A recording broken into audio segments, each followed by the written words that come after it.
Hey folks, welcome to another Passion for Sound audio review, and today we're taking a look at the Drop Grell TWS1 true wireless earphones.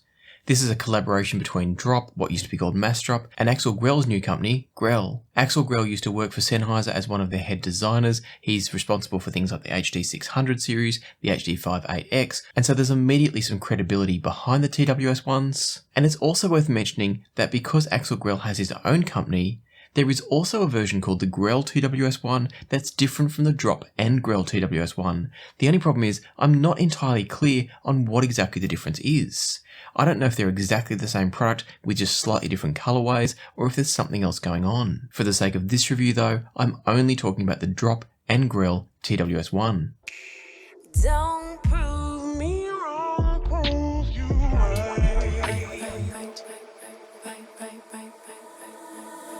Don't prove me wrong, prove you right. My word is bond, we don't spit no lies. A daughter of the sunshine, but every blue moon I come alive at night. I like lace and I like braids, but I love my natural edges laid from the east side.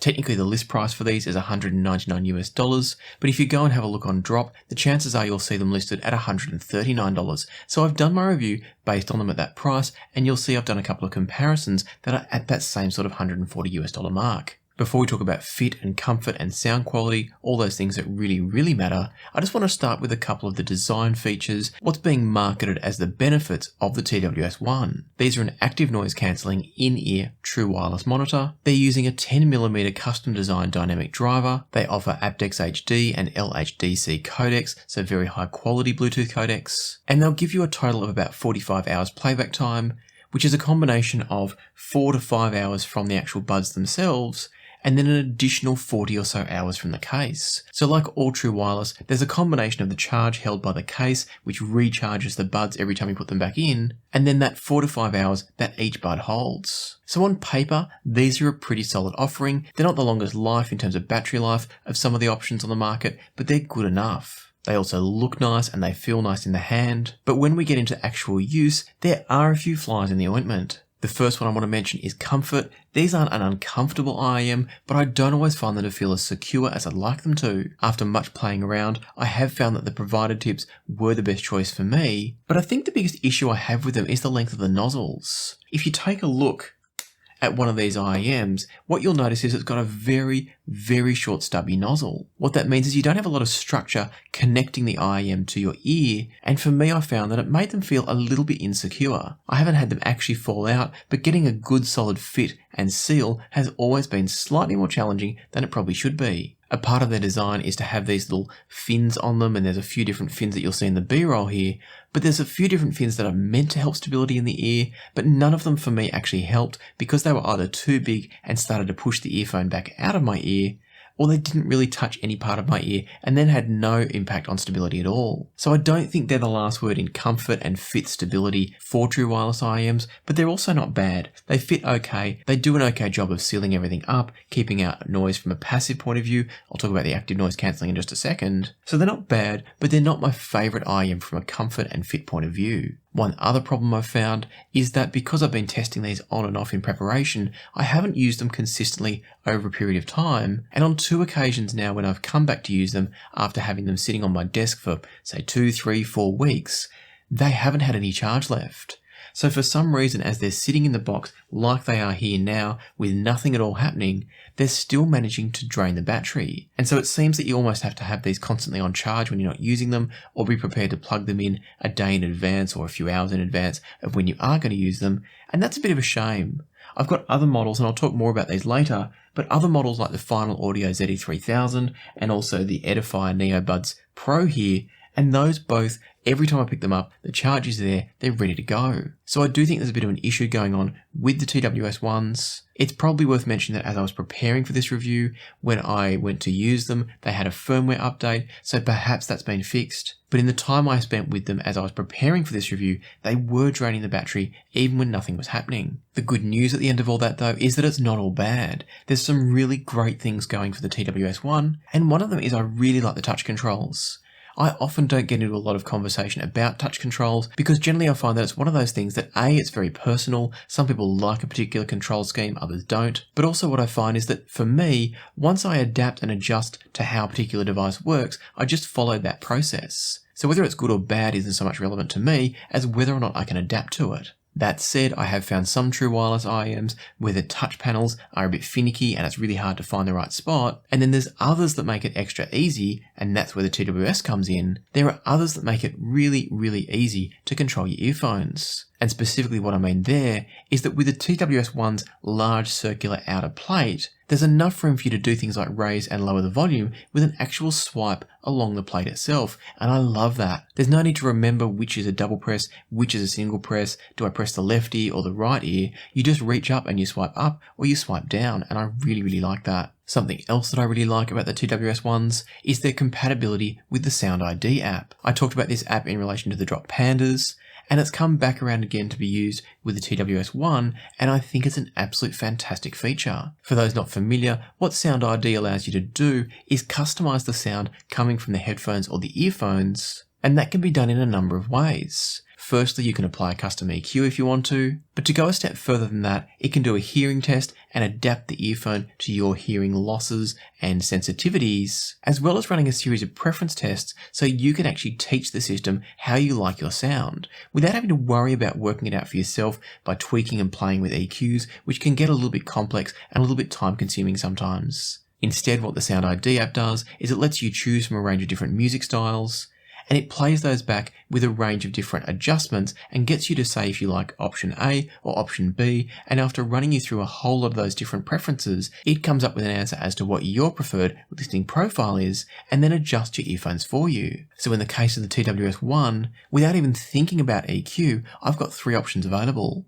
I can switch off any of the tuning and hear them in their natural state. I can switch them over to a reference mode, which is where they're going to produce a much flatter frequency response and let me hear the music as intended. And then the other option is to listen to my preference mode, which is where the SoundID app takes my preferences, applies it to the earphones, and theoretically gives me my best possible sound. And in general terms, I think it works. Both with the Drop Pandas and now with the TWS1, I find the preference mode to be my most enjoyable listening setup. One thing that is worth being aware of if you're using the Grell Buds here though, is that if you are using the SoundID app, and particularly when you're doing the listening tests and need to hear very, very low level sounds, it's worth switching off the active noise cancelling, because what I find is if you're in a quiet place, which you should be for the hearing test, there's actually a constant low level hum. It's actually just a white noise across all frequencies, maybe slightly emphasised down lower, but there's a constant level of noise that's created by the active noise cancelling having no noise to cancel, and it made it look like I had a profound hearing loss. Now I know I've got some degree of hearing loss, but not to the level that it looked like when I had active noise cancelling on. So just be aware of that if you do buy yourself a TWS1 and you're running the hearing test in the SoundID app,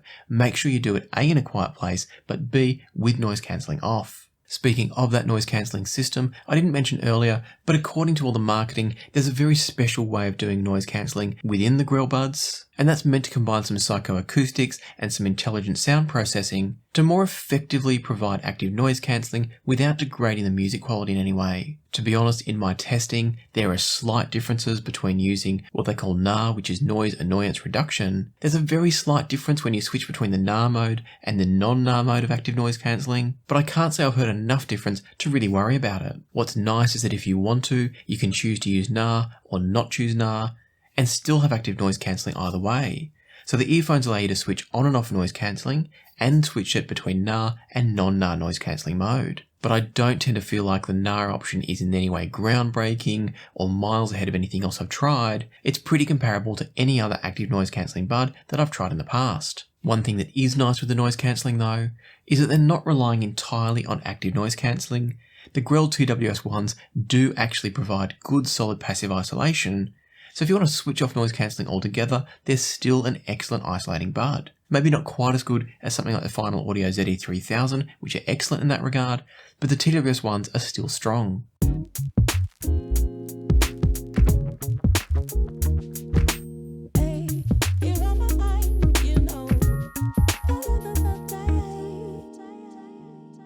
And so with all that out of the way, let's talk about sound quality. And I've broken this down on a few steps because of the ability to have multiple profiles applied to the TWS ones. And so unlike my normal approach where I might talk about sound and then talk about comparisons, I'm kind of going to interweave all of them here. But we're going to start talking about the TWS ones with no profiles applied, so straight out of the box as if you've never used the SoundID app. And what I found in listening to them was that the sound is quite coloured. It's good sound, but it's very clearly not a neutral sound when you first start with them. I felt like the stock sound has a bit of deep bass enhancement to give them that bit of thump and punch. And then there's also a slightly forward tonality in the upper mids and treble, so it makes them a little bit V-shaped overall in my opinion. To be honest, with no adjustments applied in my ears using the tips that I was, and I say that because these things can always vary with insertion depth, size of ear canal, the tips being used. But for me, with the stock setup, no adjustments applied, I feel like they're a decent IEM, but they're not groundbreaking. Without using the SoundID app, they don't compete for me with things like the NeoBuds Pro or the ZE3000s. To provide a quick comparison of that,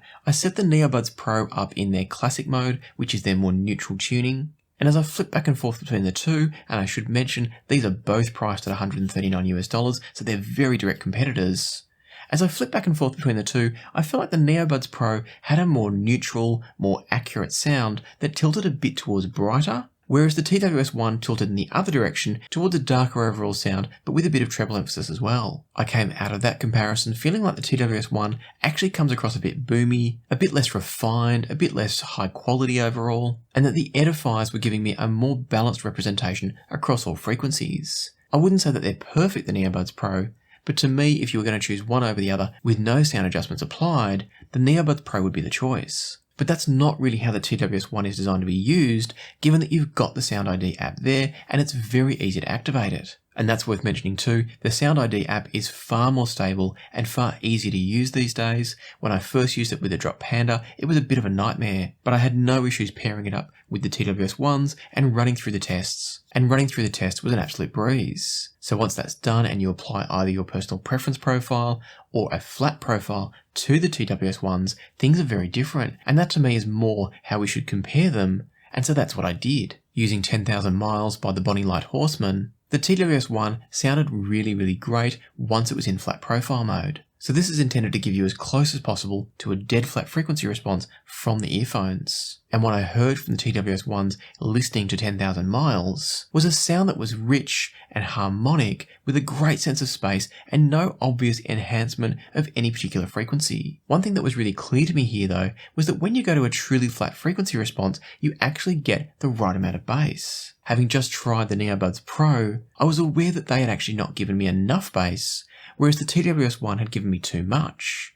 When you get to the flat profile, you hear what's meant to be in the mix in terms of the bass and the mids and the treble. In addition to a nicely balanced frequency response though, what I now heard from the TWS1 was also a much better sense of space. By getting some of that extra bass out of the way and balancing out the mid-range, every sound now has a really nice place in the overall soundstage. For a wireless in-ear monitor, the soundstage is also quite spacious and large, and it's a really enjoyable listen. One final thing that really stood out to me with them operating in that flat response mode was how well balanced the tonality of vocals had now become. Both female and male vocals now had a sense of body and weight to them still, but they didn't have too much body and weight or thickness, and there was now a great sense of texture and clarity as well. And that to me is often a bit of a tipping point with lots of headphones and earphones, whether they're wired or wireless, is that often they tilt a little bit too much towards the texture and they lose the body and presence, or they go in the other direction and they lose the texture and the airiness. I feel like the TWS1s do a great job of balancing both. Now I'm not suggesting that these are suddenly a flagship top of the line level IEM, because A, they're still wireless, and B, they're still a $199 unit. So you're not getting performance on the level of say an IE900 here, but you are getting excellent quality sound with very good tonal balance and excellent soundstage presentation that's also wireless, highly portable, has active noise cancelling, and is very affordable. And so at this point I figured things were looking pretty good, but it was worth throwing some comparisons in the mix. trying out the NeoBuds Pro again to compare them with the flat profile on the TWS1s, and the NeoBuds Pro still come across as a bit drier, a little bit more analytical in some ways. Keep in mind there is what's called a dynamic mode on the NeoBuds Pro, which beefs up their bass a little bit, but I feel like the classic mode is probably closer to a flat response, but it does still lean towards a little bit too much upper mid-range and treble energy, and so I think overall the TWS1 is probably the more lifelike and realistic sound because it's better balancing all the frequencies. But there will be those who like the sense of clarity and transparency and that little bit of analyticism, if you want to call it that, from the NeoBuds Pro. Before I wrap things up there though, I also wanted to try the ZE3000s because whilst they don't offer active noise cancelling, they're excellent with passive isolation of noise. And they've also got a wonderful, what I would call audiophile tuning. If you haven't seen my recent review that included the NeoBuds Pro and the ZE3000s, I do recommend taking a watch of that to put all of this into context. But just for now, focusing on the TWS1 versus the ZE3000, what I found was that the ZE3000 was kind of a halfway point for me between the TWS1 and the NeoBuds Pro in classic mode. And that is to say that they brought a little bit more of the depth in the bass that I was missing sometimes from the NeoBuds, but they also had a little bit of extra energy and aggression in the upper mids and treble that kept them still a bit more focused on that clarity and airiness side of things, rather than a really solid tonal balance that mixes the mid-range and the bass equally with the treble. And so I think there'll be a lot of people again that like the sound of the ZE3000s because they have got that slightly clarity focused sound, but for me the more lifelike one was still the TWS1. And so while I think for me the ZE3000 is probably my pick of these from a comfort, passive noise isolation point of view, so if you don't want to use active noise cancelling, I think the ZE3000 is really strong. But having tried all three, I think the TWS1 from a pure sound quality point of view gets the edge for me. The sense of soundstage space and separation of sounds is fantastic, and the fact that you can tweak them and adjust them with the SoundID app to either have a nice flat reference tuning but still be enjoyable, or of course to adjust to your personal preferences and give you the emphasis and enhancements that you like to listen to. I think with those factors in mind, the TWS1 does pull ahead for me on sound quality across these three. To bring all this to a close though and just wrap up my overall summary thoughts, I think it is worth mentioning again that the comfort and security of seal of the TWS1 is not great. It's not bad, but I would have liked it to be just a little bit better, and I think maybe just a slightly longer nozzle to give a bit more structure to the tip would have been a nice solution there. That's just a speculation, but I think that's what's going on. I think it's also important to take into account that battery drain that I mentioned before, and again, maybe that's been fixed with the latest firmware, but do be prepared if you buy a set of these to charge them before you go out, just in case they've drained since you used them last. Where the TWS1 does clearly pull ahead for me though, is that integration with the SoundID app, the ability to customize it to your ears and also to your preferences is a really fantastic feature in my opinion. And that's not even mentioning things like custom EQs as part of that software. So whilst you've got a wonderful sounding IEM in the ZE3000 that doesn't really need much tweaking, and then you've also got the NeoBuds Pro where you've got two different preset modes and a custom EQ mode, I feel like the TWS1 takes that a step further by aligning it with your preferences in an easy way and also your hearing losses and sensitivities. So it really makes it pretty foolproof. All you've got to do is listen to something and say, I like this, I don't like that, and it works out the rest. So for me, that's what takes it ahead of those other two, but both of the other two are still excellent IEMs. I just think the TWS1 is a tiny bit better if you're happy to fiddle around and make sure you get just the right tip to give it a more secure fit. The final IEM I would still consider in this mix is something like the Samsung Galaxy Buds Pro, which I haven't directly compared here because they're up to a full $200 US, but I think the Galaxy Buds Pro are probably on par in terms of comfort and fit, which is to say they're not great, but they're okay, and they don't have the personalized customization of the TWS1s, even though they've got an excellent range of different EQ settings and are a wonderful sounding bud. So for me, if you're in the market for a true wireless, I think the four I've mentioned here today are absolute standouts.